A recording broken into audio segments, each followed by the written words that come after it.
In today's video, I'm going to teach you how to archive chats in Telegram. Archiving is a simple way to tidy up your chat list without deleting anything. It safely moves conversations out of sight so your main list stays focused on what you need right now.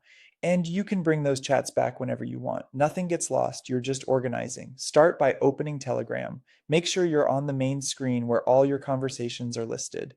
If you're inside a chat, go back until you see the full chat list. This is where you manage conversations and apply actions like archiving. Next, in your main chat list, swipe left on the chat you want to archive. Use a light, deliberate swipe so you don't accidentally open the conversation. Swiping left is a quick way to indicate that you want to manage that specific chat.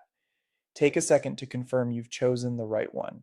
Archiving hides it from your main view, which is perfect for chats you don't need to see every day but still want to keep. Now long press the same chat. Hold your finger on it until you see it become selected.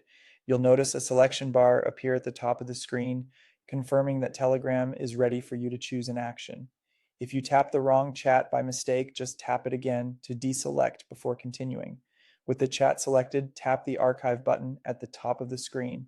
It's clearly labeled, and tapping it instantly moves the conversation into your archived list. You may see a brief confirmation or notice the chat disappear from the main list. That means the archive worked. The messages remain intact, and you can access them later whenever you need. Archiving doesn't notify the other person, and it doesn't delete any content. It simply cleans up your chat list so you can focus. A quick recap as you practice. Open Telegram and head to your main chat list. Swipe left on the chat you're organizing, long press to select it, and then tap Archive at the top. If your interface looks slightly different, keep the same idea in mind. Select the chat first, then choose Archive from the options at the top. The flow is the same, even if small visual details vary by device or app version. That's all there is to it. Once you get used to this quick routine, you'll be able to clear visual clutter in seconds and keep your conversations neatly organized.